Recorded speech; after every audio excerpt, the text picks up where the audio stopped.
All right, welcome back to mystery number 2. This mystery is about this particular pathway, the hypothalamic pituitary adrenal axis, the HPA axis. You've watched a video on that before.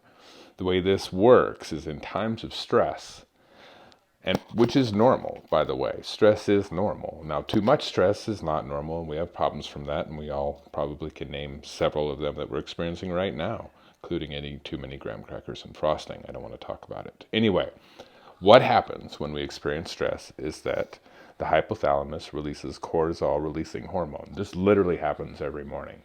Okay? The pituitary gland definitely is signaled to release the adrenocorticotropic hormone, otherwise known as ACTH. If you just want to abbreviate that in the future, that's totally fine.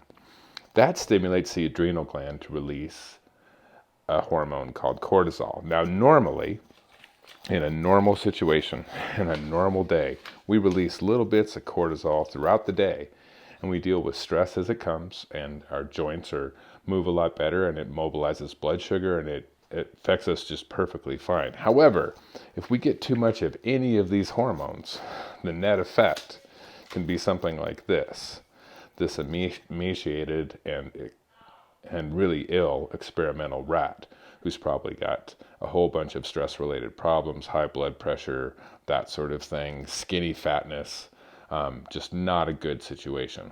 So here's what happened. In the lab, we'll say, just for pretend, Mr. Barch had 4 rats. He had a control rat, and then he had 3 ill rats. Okay? The ill rats, of course, died young. We don't know what their cause of death was. All we know is that they were given one of 3 hormones, whether it was cortisol-releasing hormone, adrenocorticotropic hormone, or cortisol. That's for you to figure out. Here's the situation. Now remember, a normal rat's data looks like this. A normal rat has a body weight of 285 grams. A pituitary gland about 12 milligrams in size, a thyroid gland that's about 250 milligrams, a thymus gland that's about 200 milligrams, adrenal glands that are 40 milligrams apiece, and testes that are 2,900 if they're male. Okay, now we're just dealing with testes because the next mystery has to do with testosterone. Okay, but for this case, you can pretty much disregard testes in all of these just because they're not going to change that much. All right, but here's the deal. Rat A, who died looking just like this, okay, lost tons of weight, went down to about 140, about half the normal weight of a rat. His pituitary gained size. We found this in the autopsy. His thyroid stayed the same because this pathway has nothing to do with the thyroid. Okay, his thymus gland shrank. Now that's a sure sign that you're in the adrenal pathway, that you're in the HPA axis, because the thymus gland is responsible for helping your immune system. So if we get an excess of any of those 3 hormones, it's going to shrink our thymus gland significantly and affect our immune system. So our experimental rat probably died of an infection that he could have fought off normally had his immune system been boosted, which is why during this time where everybody's telling you to get plenty of food and plenty of rest, kind of warn off the effects of stress that this whole quarantine is putting us all under. Okay, because that's what helps your immune system. Notice the thymus is shrunken in all 3 situations. Okay, right now would be a good time to pause this video and make sure you write down this data. And again, I would skip writing down the thyroid data on these because guess what? The thyroid is pretty much the same in all of them. There's maybe a 1 or 2 variation because this rat's just different than the other rats, and that's just the way life works. But we see really significant effects on the adrenal glands, on the pituitary glands, okay, in each situation, like things are happening there. You're going to use these situations to try to figure out which hormone was given to each rat. Now let's remember the rules, okay? In order to distinguish whether or not the rat was given cortisol-releasing hormone, adrenocorticotropic hormone, or cortisol, you have to think through some things.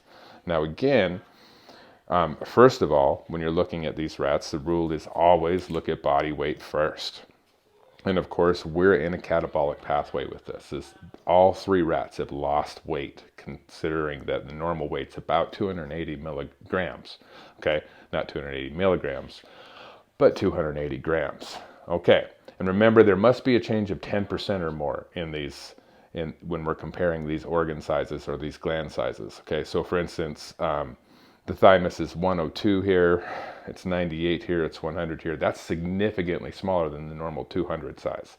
Okay, but the thyroid gland is 250 milligrams here. In a normal rat, that's about its size. It's 248 here. That's not a significant difference. So just ignore that data. Okay, and remember, this has nothing to do with the thyroid. We told you that earlier. Okay, also remember that if it's a releasing hormone, the one secreted by the hypothalamus, it will stimulate both the pituitary and the adrenal gland. So if both of them grow, it's a releasing hormone. It's a stimulating hormone if it's TS, or if it's adrenal corticotropic hormone in this case. Okay, that will cause the adrenal gland to grow, all right, or hypertrophy, but it will cause the pituitary to shrink through negative feedback. So if you see shrinkage of the pituitary and growth of the adrenal gland, it's adrenal corticotropic hormone. Lastly, remember, if it's the main hormone, if it's cortisol, when given in excess, okay, to any animal, all right, especially these rats, is going to feed back and shrink the adrenal gland, and it's also going to feed back and shrink the pituitary. Okay, it would also feed back and shrink the hypothalamus, but we have no way of measuring that. Good luck with the mystery. Thanks for playing.